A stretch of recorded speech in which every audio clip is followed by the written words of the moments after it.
Welcome back to the Blue Collar Trade Show, where real people share real stories about building, fixing, leading, and living with purpose. I'm Troy, and I'm here with the crew, Chad, Jim, Marissa. Each week we dig into lessons, have laughs, and hard-won wisdom from the folks who keep America running. Let's get into it. And something to keep in mind that there's usually we get about 150,000 people that watch this live.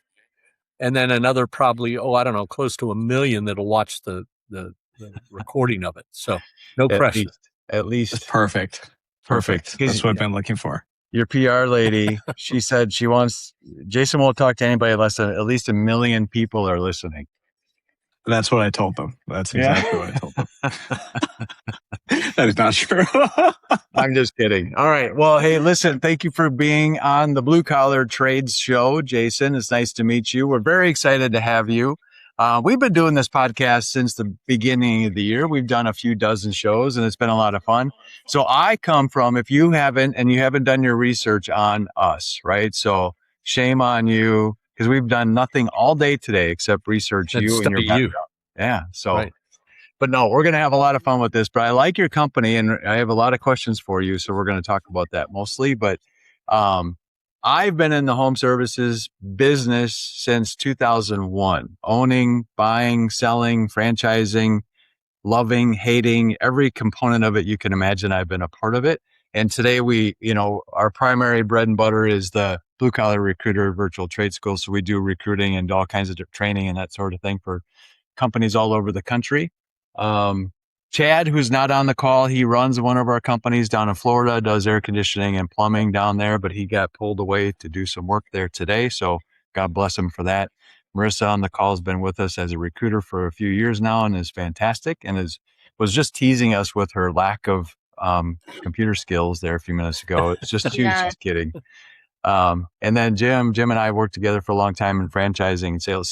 Jim has done nothing except drive giant Navy ships and sell stuff. That's it. That's all he's ever done. And get married. That's all I've ever done. Married a bunch of times too. Yeah. It's getting married's easy. Anyway, so this show of ours is pretty. We don't get into the nitty gritty unless you want to. If we run out of things to talk about when it comes to that, we'll talk about Bigfoot and space aliens or whatever else you want to talk about. But we're going to be here Also, Jason, in looking at your background and stuff like that, Troy told us not to bring up that incident in Biloxi, Mississippi 12 years ago. So we won't talk about that. Don't bring that up. Great. That's great. Okay. I appreciate that. Yeah. Yeah. Is it Biloxi or Biloxi? Biloxi. Oh, well, you said Biloxi. It doesn't make sense. Now I'm confused. Is there two? There might be. All right. Incident in both places. There's a real problem. I was never in Biloxi. All right. So Jason, that's a little bit about us. We can go a little deeper, but where are you? Tell us everything. Well, I'm excited to be here. You keep looking to your right. Who's to the right? Do we want to see who's over there? The right is a window. Oh, okay. I look out there to think about what am I going to actually say. What am I into here? All right. Okay. So I'm based in Los Angeles. I'm very delighted to be here with all of you. I run a company called Newo, and we serve home services, the industry, and we do it through a voice AI capability. And we deploy an AI receptionist to our home services customers, and it takes calls for them. And we spend all day thinking about the technology. We spend all day thinking about the industry, and we spend all day thinking about how this technology connects to the owners of small home services. The HVACs that you talked about, Troy, to plumbers, to electricians, what have you. I think all of them benefit from technology like ours, and we're really excited to be working with them. Okay. All right. So what? Are you born and raised in Los Angeles? I was born on the East Coast, or I was born in a different country. I grew up on the East Coast. Grew up on the East Coast. What part? Maryland. Ah, very nice. Okay. Yeah. What got you out to LA? When did you get out Uh, there? one of my marriages, Oh, the only Ooh, one. wait, how Jim, many have you oh, had? one. I've That was had one. funny. One of mine. That's a good one. I like that, Yeah, Jason. I'm I like ready to it. see you or Jim. Who's gonna win? I'm really excited when my wife watches this. Uh, one of my we met in Chicago, and then I moved out to the West Coast where we had 2 children, and it's near her family, and we love it here. We're at in LA. We're near Torrance. I mean, we live in Torrance, Okay, but near we're 30 minutes south of the airport. You know it? I do. I was in charge of Navy recruiting in Los Angeles. So Ah. actually, I had a recruiting station in Torrance, and one of my best friends was the high school football coach there. So many years ago, but yeah. Yeah. Once the Korean War was over, Jim retired. And then, Then I got out. Yeah. then you I love this. You guys are great. all right. So I'm sure that from Maryland to Chicago to LA, you haven't been thinking about how do I build an AI call center, right? So what did you do? What did you do before that? I've always been in technology, big software companies. So my first job out of college was working at a software company that sold to big retailers. So I actually Are you moved going to out make to us guess? Arkansas. I moved out to Arkansas for 2 years. It was a company called Applied Predictive Technologies. We ended up becoming getting sold to MasterCard, and so I just loved kind of working with technology and working with the companies that I supported. So I lived in Arkansas for 2 years, just really getting to know the people there and figuring out how the different parts of this country are quite wide. So it was great to live there. And I moved out to Chicago to open another office for the software company I was working with. And then most recently, before Newo, I was at a company called Alpine, which owns many services aggregators. So Apex, which is a large HVAC roll-up. And so I got to know many of the CEOs that ran a lot of home services companies. And it was always fascinating. We talked about it from the investment angle. We talked about it from the people angle. We talked about it from the training and recruiting angle. Just such an incredible shortage of talent.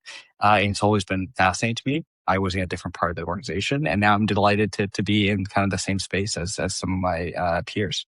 Okay. Interesting. Well, so that's you've covered all 4 corners of the country pretty much, right? So are you living in the place that you'd want to live forever? Is Los Angeles it, or now that you've lived in Arkansas, what do you think? That's kind of the heartland, huh? People like Arkansas. Winters. I was single in Arkansas, and I think if I was married, I would have been very happy to be there. Yeah, that's but I think there's a shortage of single people in where I was. But now that I'm in Los Angeles, I'm delighted to be here. I can really live anywhere. Well, you did say one of your marriages, so there's still an opportunity to go back to Arkansas. It sounds like there you're is. open to it. You're open to it. Yeah, right? Jim, we'll catch up later. But all right, yeah. I'll give you some advice. I mean, geez, what not to do. Yep. Okay, so all right, so interesting. So I'm gonna have to beat this out of you, I think. All right, so you got to Los Angeles, you did software, and you've been fascinating. So you were part of Alpine, Apex, all that kind of stuff. And did you just wake up and go, you know what, these guys need, because they need call centers, right? Because I know home service businesses love call centers. They don't. They actually hate them a lot, right? They do, but they don't, right? Because there's a point. There's always that, and me owning and being part of this. There are businesses that having someone sitting in the office answering the phone, doing all that kind of stuff during the day, dispatching, everything is beautiful for 50 years doing it that way, right?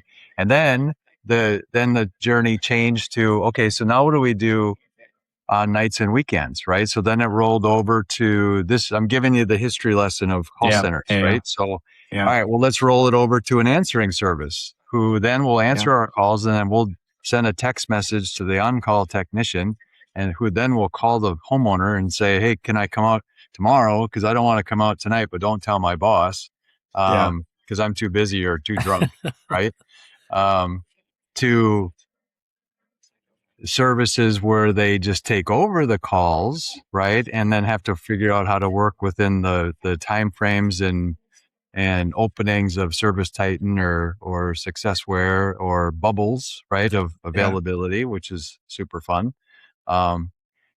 To now businesses are kind of slowly adapting this whole idea of having an internal call center at all. Almost doesn't make any sense, right? So the corners turn from I only want to do it with the people I can look at all day to now I don't want to look at anybody at all. And it's almost, and you're taking it to another level where I don't even want real people doing it anymore.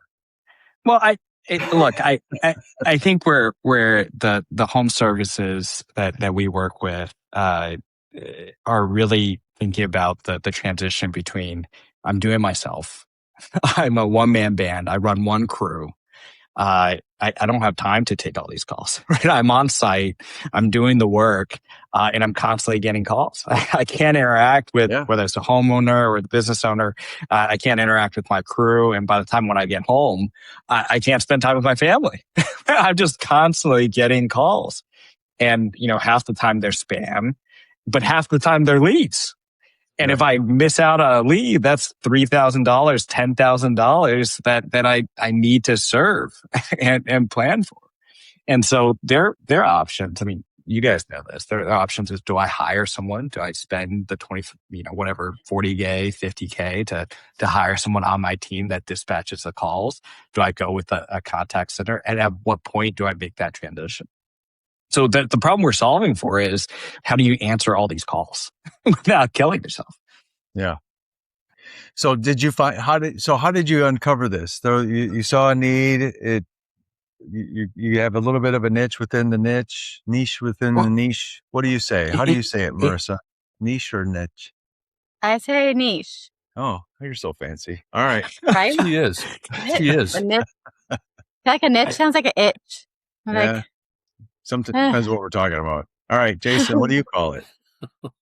I think about it as the value of a missed call. What are the industries where the value of a missed call is insanely high?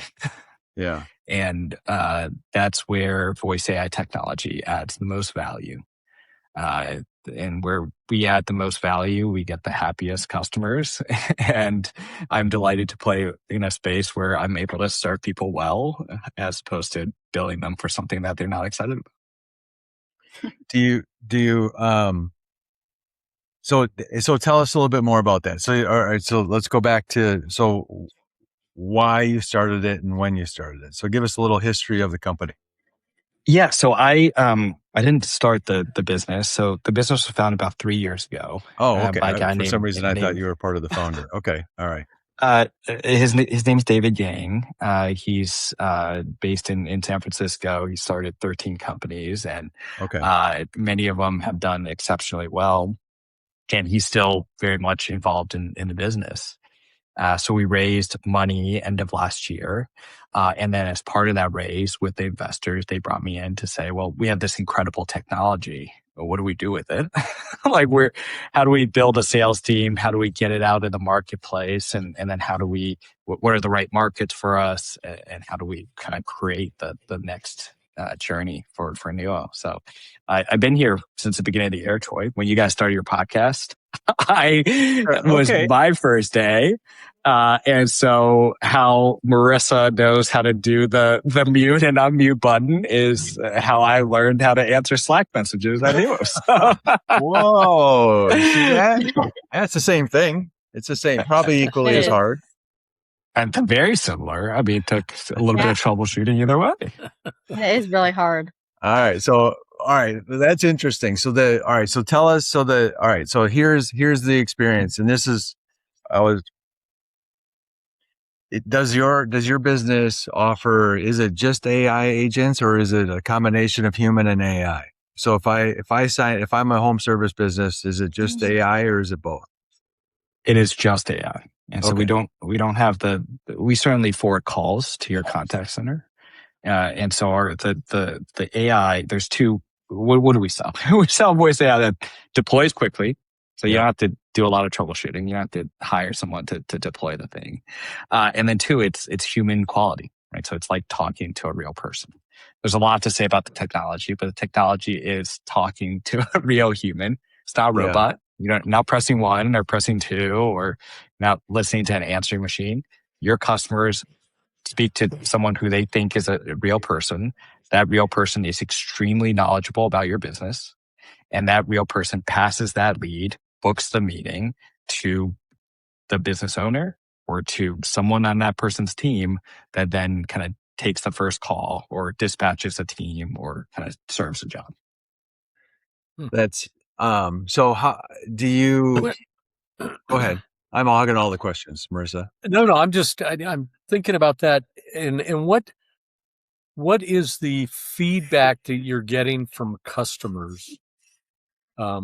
As far as, it sounds like a real person, but at what point do they know it's not a real person, and what's the feedback on that? Yeah. I think they're surprised it's not a real person. And I think they like it more than talking to an answer machine. And they like it more than not getting anyone, right? So I think I spent a lot of time thinking about the customer experience and how successful the AI is and how good the voice is. And I think a lot about, hey, if you're calling in the South, can you change the accent to be Southern? Absolutely. We do a lot of business out in the EU. Can you change it to speak Spanish? Absolutely. Can you have a British accent? It doesn't work well here, but it does overseas, right? So a lot of that is very somewhat simple. But I think what's more difficult is explain to the business owner that it's okay. Right, like it's okay to not pick up the phone every time. It's okay to have someone talk to your customers, build that relationship, and then kind of all you're responsible for is deploying your services. And what type of success rate in like the closing rate, if you will, have you been able to measure that at all with the companies? Yeah, I mean, we are 14% more effective than a typical call center IVR process. And so if you think about a contact center today, and maybe you guys probably have done a ton of these, you press a button for, hey, press 1 for sales, press 2 for this, press 3 for that. It is extremely old school. And we're much more effective at getting to the first answer than that process. Right. More effective, not a better experience, more effective at making sure that that person, when they call, is resolving their issue on that first transfer. And so we understand intent. The agent talks to then customer or the prospect, understands the intent and routes it to the right office. This is an HVAC question. This is an HVAC emergency. This is installation of this type of system. Right. And that is much more effective. The other use case that we found particularly compelling is the callback and the outbound use case. And so you probably don't have a sales team when you're a one crew shop, but you have a lot of leads that come in through the door, and our ability to reach out to those leads and book that meeting, that has also been extremely effective.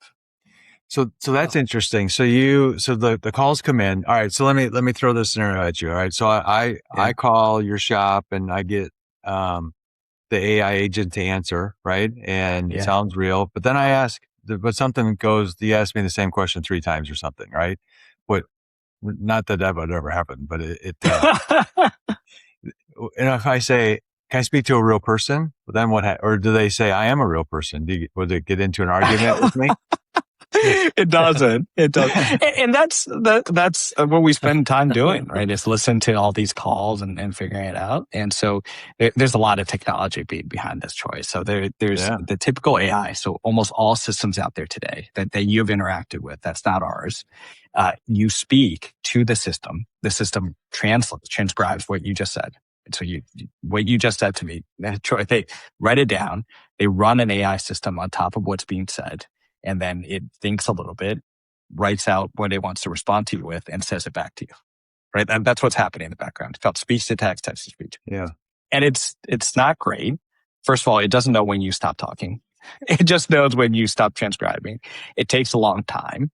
And so when you're talking to it, if you realize there's a lag, it's because it's thinking, right? It's the AI is processing. And the second thing is it doesn't understand if you're happy, if you're sad, if you have an emergency, if you're angry. And if you interrupt it, it has no idea. It really doesn't. And so we thought, what is the right technology? And we leverage more what was called speech to speech. And so we recognize that you're speaking. We recognize exactly the words that you're saying. We don't transcribe it. And then we talk back to you with that same realness of voice. What that allows us to do is translate in real time, right? So if you're speaking in English, or if the business is an English speaking business, but you are speaking Spanish, that's fine. Our AI will just respond in Spanish. The same knowledge base, that everything, we're scrubbing your website to understand everything there is to the website, but the AI is just able to translate in real time. And if you interrupt it, we're listening to your voice and we will interrupt ourselves and make sure we respond to all parts of your question. And then lastly, the AI actually smiles if you tell it a joke. It doesn't really smile. It understands. How did it know? Hear a smile, right? It understands and adjusts its tone of voice to that. Hey, that was funny, and let me make sure to laugh. But Troy, I don't have to tell you the story. Funny? What if it's? It will still laugh. It will still laugh. Yeah. What if it's one of my jokes, Troy? Because they're not funny. Just be a very dull conversation. Yeah. Right. Yeah. But so it doesn't have like empathy and like responds with the different emotions. Exactly. And you don't have to take my word for it, Troy. Like I invite everyone who listens to this podcast, go on the Newo website, put in your URL, put in your business's URL, launch an agent in 5 minutes. You don't have to put in a credit card, and then talk to it. Right? It's going to know everything there is to know about your business. It's going to act like an agent on your business, and it's going to respond. Right? Like Jim, after this, put in Troy's business and just talk to it. Marissa, you could set up recruiting calls where you go out and recruit the people that you want at the school with the agent as well. And you'll have that human grade voice quality. Very cool. Kind of scary, but yeah, I'm going to personalize mine to Jen's voice. But I view it as really helping these businesses, right? Like helping HVAC, electricians, what have you, helping them do what they want to be doing. They don't want to be interacting with customers. They don't have the patience to answer every phone call, to answer the same questions over and over again. What they want to do is get the job done, be with their family, and keep going. So how does it? All right. So my first question, just to go back to it, is would it say niche or niche? I don't. I can choose which agent. I like niche. All right, I'm just you can tell it what to kidding. say. I'll get that joke's over. Okay. But it would have laughed, Troy. The joke was over, but it would have laughed. I kind of want to hear it laugh. Nobody laughs at my house. I might have to just call your guy all the time, right? There you go. This one. All right. So so it takes calls. So I know. So and it syncs up to all the different software systems, I'm sure, right? So it'll, ServiceTitan being a big one. I'm just mentioning it. I think integrations are a challenge in the industry, but it certainly will make sure it transcribes the lead and delivers it to the right person so that you can follow up. In a lot of cases, they'll book the meeting directly. But one of the issues that we have in the industry is that ServiceTitan, a lot of these players have a tough time integrating with startups, right? Because they don't want to give up the revenue or the mind share to new businesses, right? That is certainly a challenge. Because they have their own thing, right? So they have their own thing, right? And we know the ServiceTitan guys quite well, and they'll be the first to say, "Hey, we're developing our own technology." And my take is great. I think whoever is going to succeed is the technology that people want to use and people want to talk to and people want to leverage for their business and they're proud of. So yours. So if I'm hearing you correctly, and I think I am. because I've listened to every word. I wasn't transcribing it. I was waiting for you and stopping to see how I was doing that. Is that it's just how you go about it is different than others, right? So most are what you described as kind of the old way. Yours is the kind of new way where it's, is it unique? You're in that world more than we are. So is that like proprietarily unique, or is it you've kind of stuck that technology into this space? Are It you is unique. first to do it? Yeah. And so, I don't know if we're the first to do it, but we are certainly, I go to a lot of conferences. I talk to a lot of other CEOs. I go to talk to a lot of our customers, and say 99% of the world uses that stack that I just talked about. And this is a little bit more technical because it's easier to set up. And we spent the last 3 years thinking about, well, how does a speech-to-speech model work? Yeah. And a lot of folks don't use it because it doesn't say the right thing all the time. We call it hallucinations, right? It hallucinates quite frequently. And so if you wanted to say, hey, we offer a diagnostic service, and when you don't, sometimes it'll just say that because it's how the model was trained. So what we spent the last 3 years doing is making sure that we have the right orchestration layer so it doesn't hallucinate, right? So there's agents behind the AI that's talking to you that's making sure it says the right thing. It says the things that are on your website, it says the things that are in its knowledge base, the things that are in FAQ that your team would say if they were on the call. And that is what you're getting is you don't have to build it on your own. It's a real voice that you can deploy in 3 minutes that works exactly how you need it to work. Can you add and give them more information that's not on the website? You can do way more. You can actually talk to the AI in real language. You can say, hey, I didn't like how you talked to Troy. You didn't say the right words. You didn't use that right accent. You said niche instead of niche. You can just tell it, and the AI will change how it's speaking and change how it's behaving. So if Marissa's always mad to me, I could just tell AI to yell at her. Yeah. I think that's amazing. All right. So the other part of it, for the most part, all right. So let me ask you this. So what percentage of callers, and you probably don't know, maybe you don't. I mean, I don't think you could know this, but let's say you take 1,000 phone calls today. How many, well, let's use the easy number, 100 phone calls today. How many of those 100 people that spoke to your AI agent would know it wasn't real? I think most would know. Like I think 80 of the 100 would know it's not a real human. Okay. And that's not a problem to me. I think what they would also know is that the AI is responding in a very human-like way. Yeah. And then as you're going back and forth with it, you're having a very productive conversation for what you need. More you're so able than to what diagnose they've experienced in other places. Yeah. Exactly. Does this trade serve my area? Yes or no? Does it serve what I need? You're going to be able to say, hey, this is an emergency and I need help right away. Or this is something I can wait for 3 weeks, and the AI would be able to respond accordingly. All right. So the other thing, and you mentioned this, from a inbound perspective, I get it, right? Because I mean, an LSA call, you hear about those all the time. For those businesses, they're paying $80, $90, $125 every time the phone rings, right? Yeah. And they are, beside themselves of how expensive that is if it goes haywire, right? So you mentioned 3,000, 5,000 that's a deal if you get the deal. We're just trying to get somebody to book the call first, right? So Jim's question around how many of those calls, what's your booking rate? Is that something you measure across the board? What does that look like typically? We answer all of our calls. We have a 90% plus success rate on the intent of the call.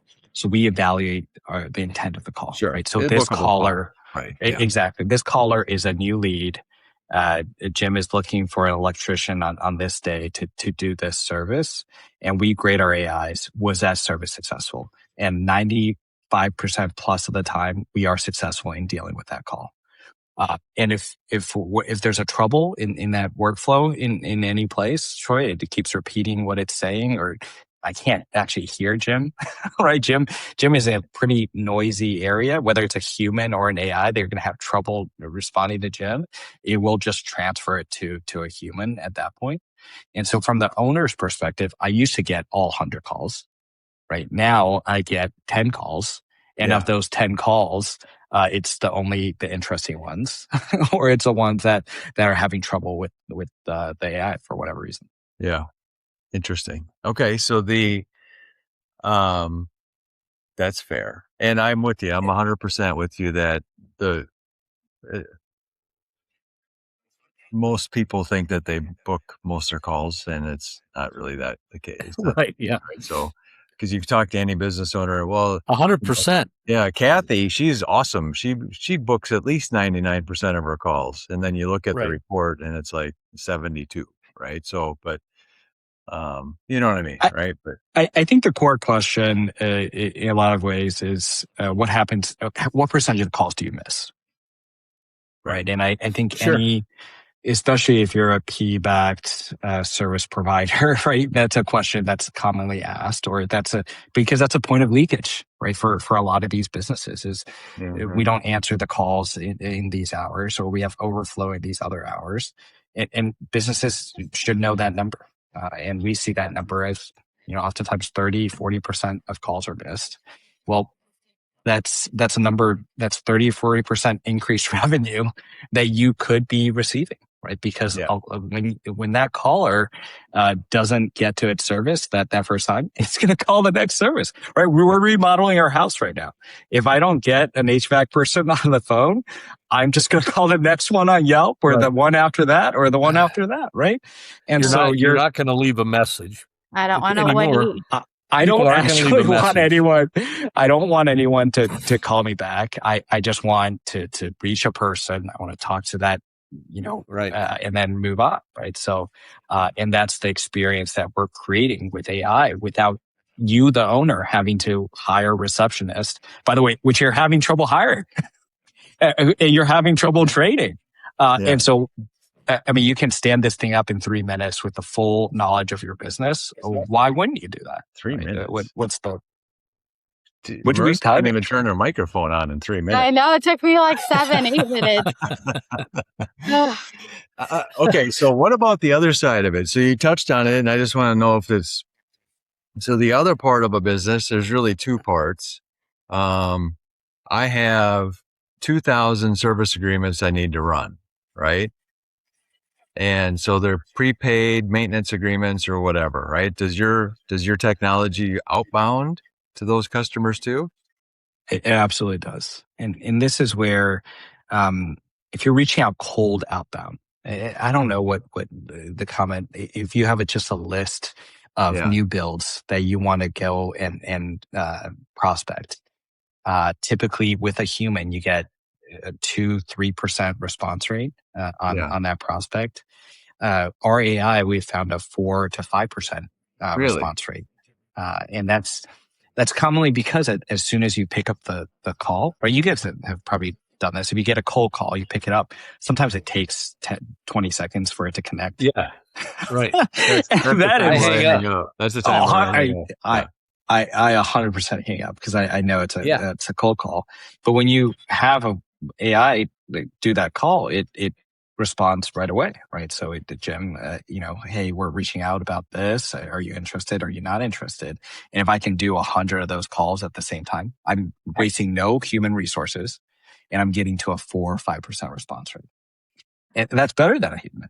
Well, yeah, I that's okay. So that's really interesting. So you could literally feed it any list you want. You feed it any list, you build it the context that you want it to build, and you give it an outcome. What is the outcome you're looking for? You just want them to know that their warranty has expired. You want them to know that you're willing to go out there and service them over the next month because that's part of their contract. What is the information that you want to do? Or it's a prospecting call. Right? We know you have this new build. We know you're moving. right? We see the listing on MLS. We would love to help you move. It just calls, books the meetings, and books the leads. It does it automatically. All right. So Marissa, don't let me forget to ask the question after this next question. Okay. Okay.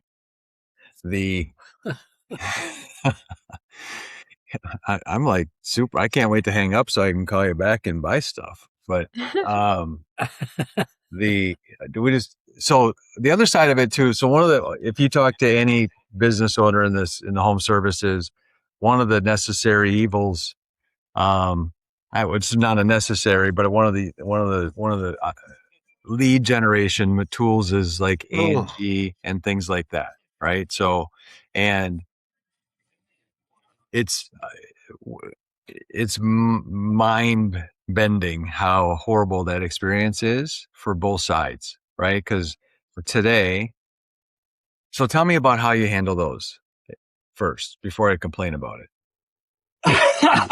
So it's multi-modality. So voice, certainly we lead with voice because we invest most of our time into voice, but chat, we deploy a widget on your website that instantly has chat capabilities. Angie, Yelp, kind of all these different lists. If it gives you a lead, you can deploy a call right away. We have an API that does that. If you get a message, an email, it will respond to your email. And if you can verify that it's the same person on your side, we can also verify that it's the same person.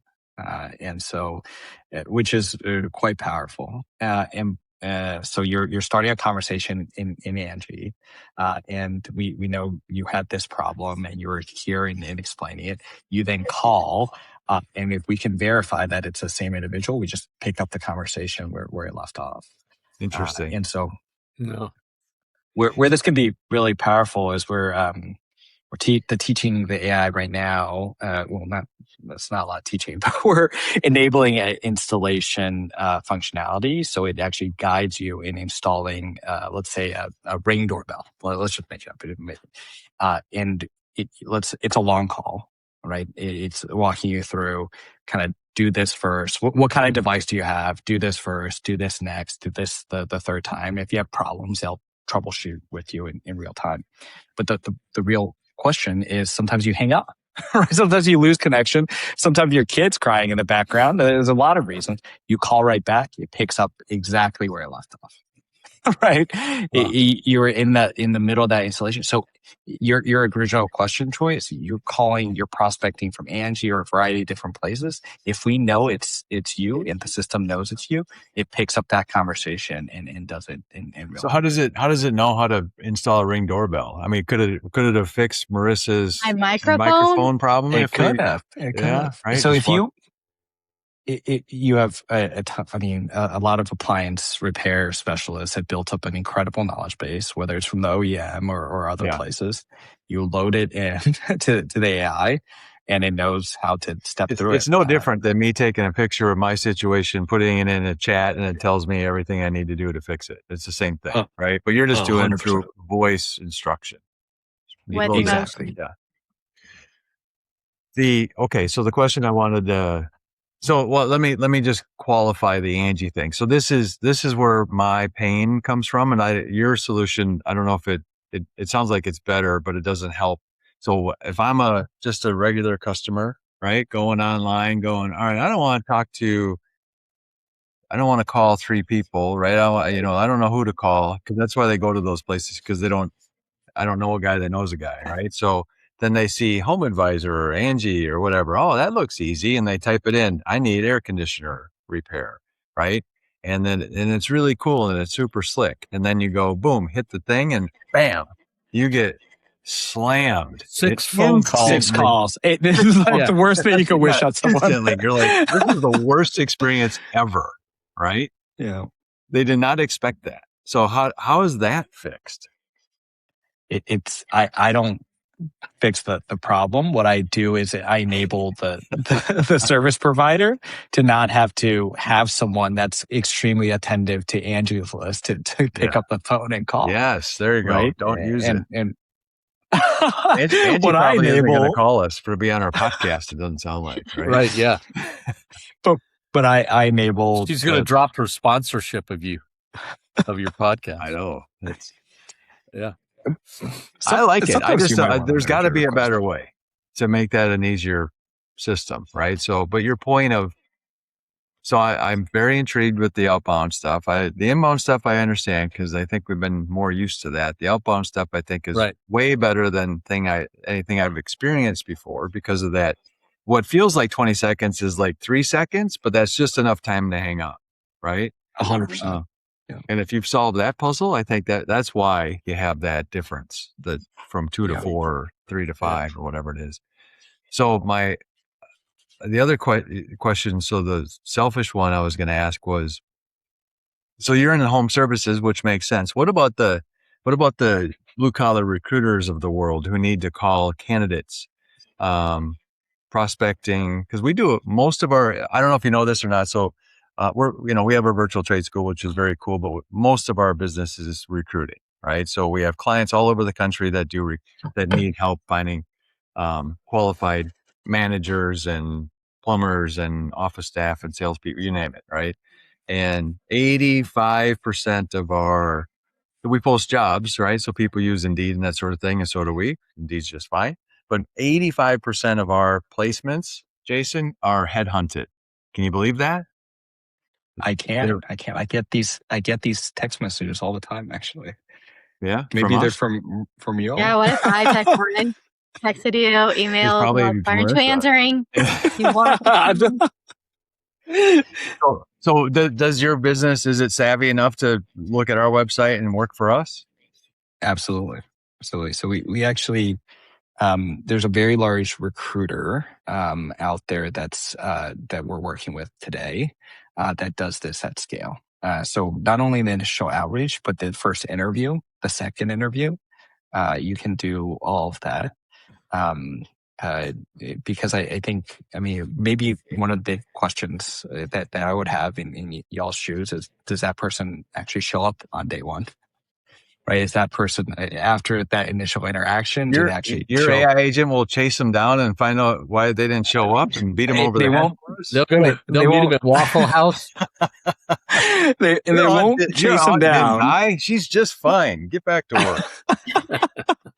But it'll have that phone conversation. It'll do it at scale so that you can verify that this is a real candidate that you would be proud of, that you would be proud to kind of position, whether it's in your school or elsewhere.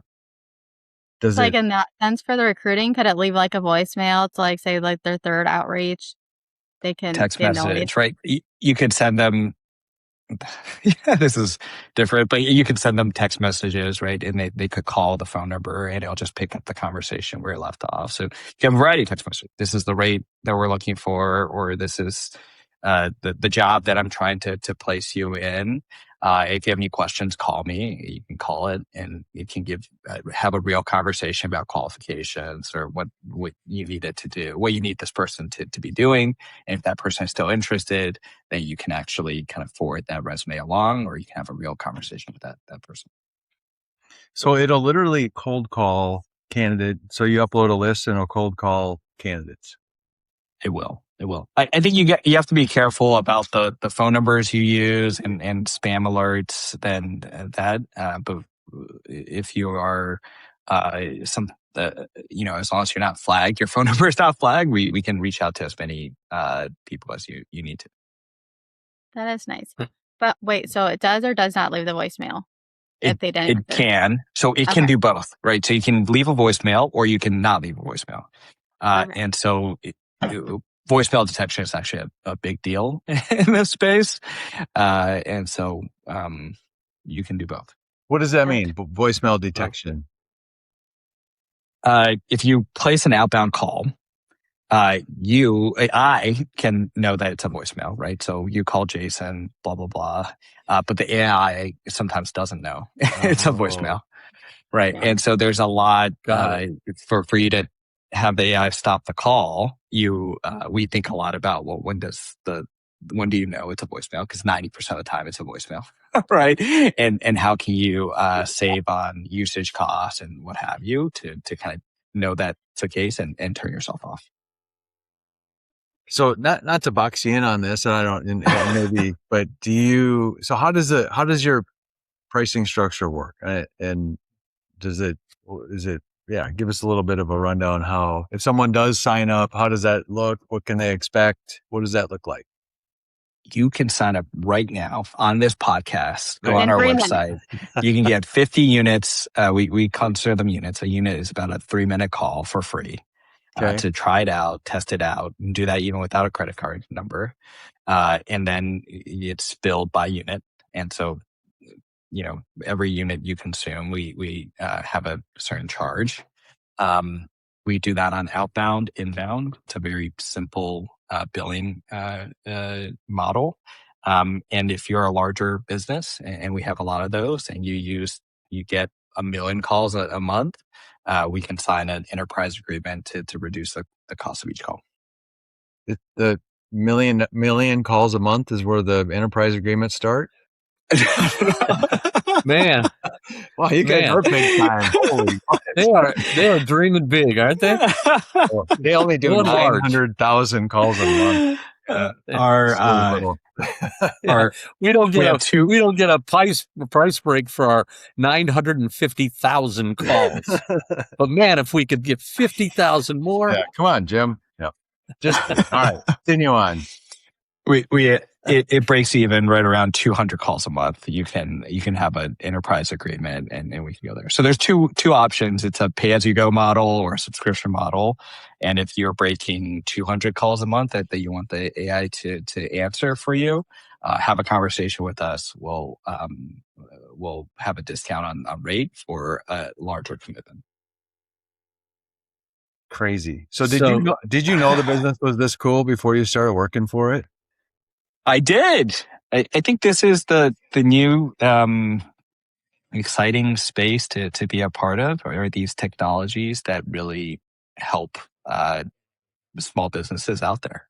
I think it's truly incredible. And for a lot of the most innovative home services owners, this is what gets them excited about investing for their business. Because I think a lot of the field management systems out there, practice management systems out there, that's kind of table stakes. But how do you actually save time? I think that's a core question everyone's asking for. How do I actually spend time with my family? How do I actually improve our lives? And I think this is a great way to do it. Okay. Marissa, I have another question, but I'll let Marissa go.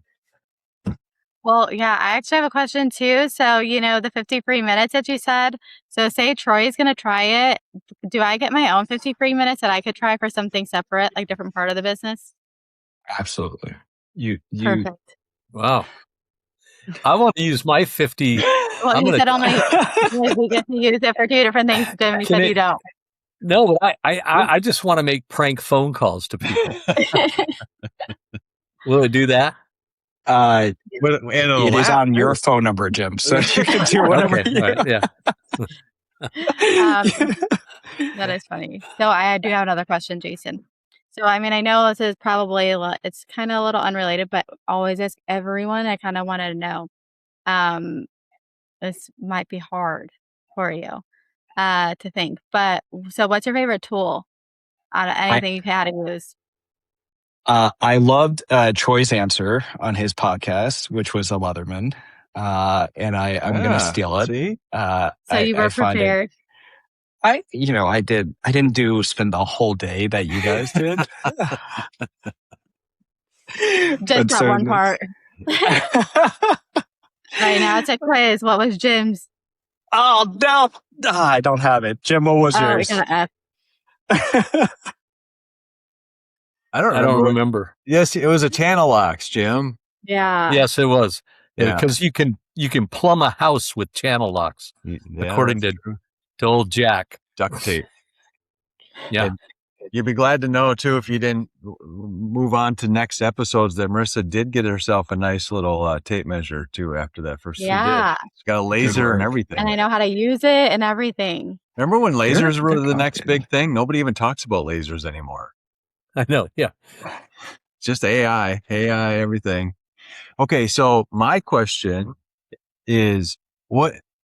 So you're at the forefront of the technology for this sort of stuff, right? Which is pretty cool, and that's got to be fun to be in that spot, right? It's not like you're selling Yellow Page ads, right? You're in the front end. What's next? What's on the horizon that we're not even seeing coming? I mean, because the crazy stuff about this, and you're in this way closer than us, is I don't even think you knew where this was going to be today 2 years ago. And it's so fast. How fast it's quite coming, fast. you know? It's quite fast. I think what we developed earlier this year is the ability for you to talk in natural language to the AI, right? So instead of going to your service type menu and having 100 different settings, you can just say, hey, can you do this?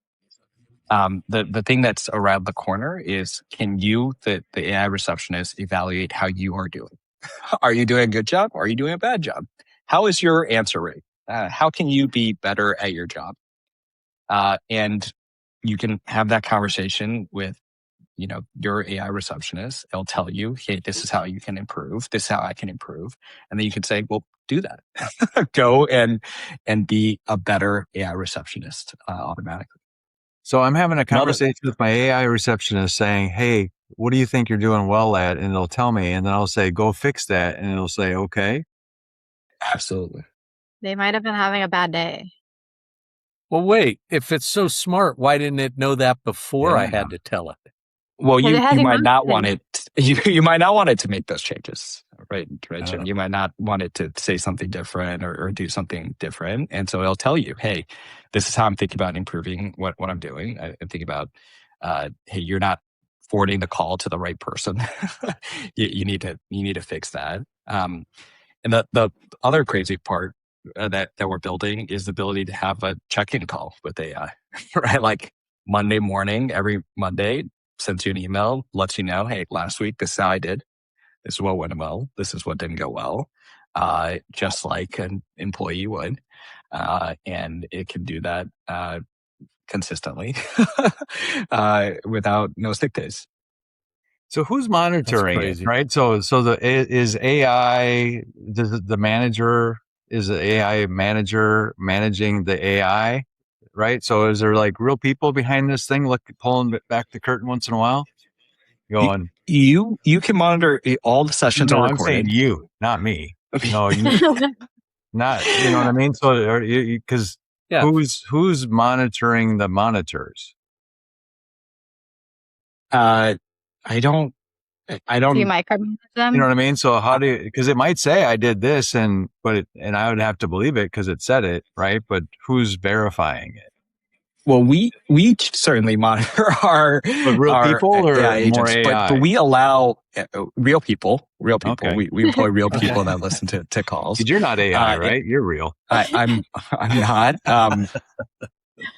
And also we have a portal where home owners can go in and listen to their calls and make sure that the AI is doing what it says it's doing. And that's a big part of it. Yeah, we have humans that score the AI and we have AI that scores AI.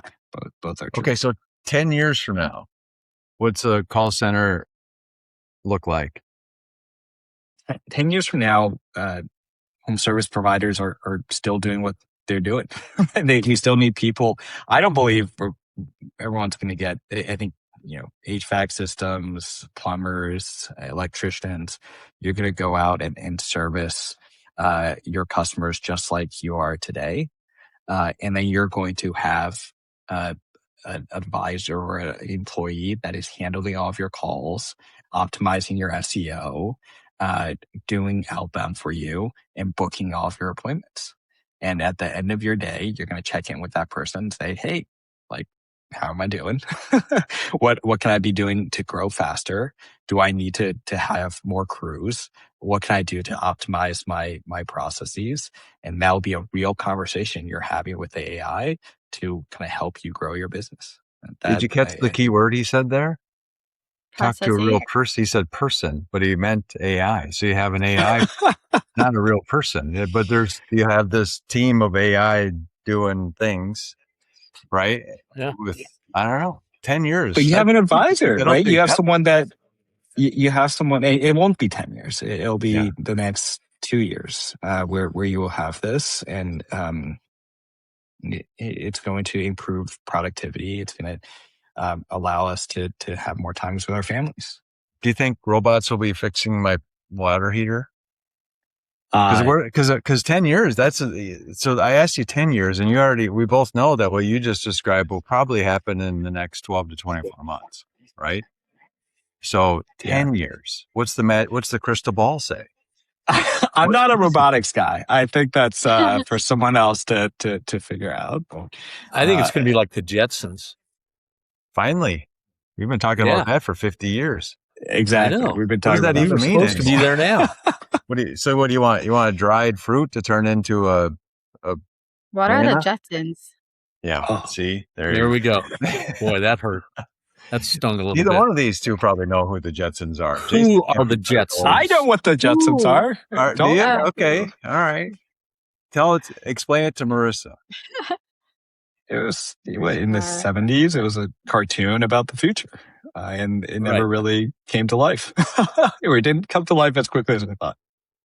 The only thing they did have the maid, Rosie or whatever her name was. Oh wait, yeah, The I've seen robot. that blue guy. They kind of look like the Flintstone people.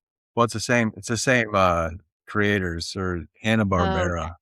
But with flying cars, we haven't seen those yet, right? They're around. They keep talking about it, but they don't seem to exist outside of maybe in Silicon or different parts. I keep hearing about these flying taxis in Austin, and I'm into Austin, and they keep talking about it, but they don't ever see one, right? So The auto driving taxis. I've seen the auto drive.